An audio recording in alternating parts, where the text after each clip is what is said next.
I've been involved with youth rugby in Zambia since 2013, and that was to a large extent accidental. Prior to that, I was a captain for Green Eagles for like 5 years, and I was also captain for the national team. I was at the peak of my career, if you will. I remember during my heydays playing against Fiji, France, South Africa, but then life happened. I got a nasty career-ending injury.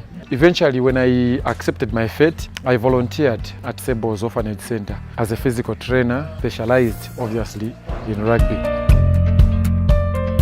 First week, I think I had about 3 or 4 players coming for practice. But obviously, we had to make it more interactive, more fun, you know. By the end of the first month, I think we had more than 15 kids. Afterwards, a number of kids started coming in. Probably we can attribute that to word of mouth advertising. By the end of the first year, we had more than 70 kids. It has been a roller coaster. Obviously, you would expect such from life in general. When someone says when one door closes, another one opens, I think I'm a firm believer in that. Now, I came into contact with Richard Bennett, founder of the Bhubesi Pride. So when he saw the activities that were taking place in Kabwe, he suggested that maybe they can shift, their base from Choma to Kabwe, and I thought that was something that we could manage. And I was privileged enough to be part of the team that toured Botswana from Zambia. So I learned quite a lot from that tour as well, and it really opened my understanding of how rugby is played, across the borders.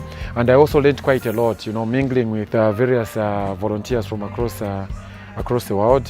Sophia was one of the people who really came in handy for me. During my tour of Botswana, we were located the same school. I would step back and watch her conduct the sessions, and then eventually she allowed me to take charge of 1 or 2 other sessions, and it was quite a moment for me to learn, to get to know what was expected of such an undertaking.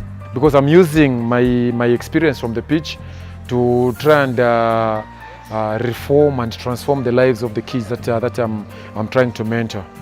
I think obviously the biggest challenge that I'm looking forward to is trying to outgrow what we are doing now.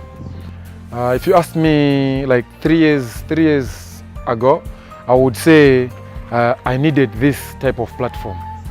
But now I have such a platform, and obviously I wouldn't go easy on it and say, now I've reached, I can relax.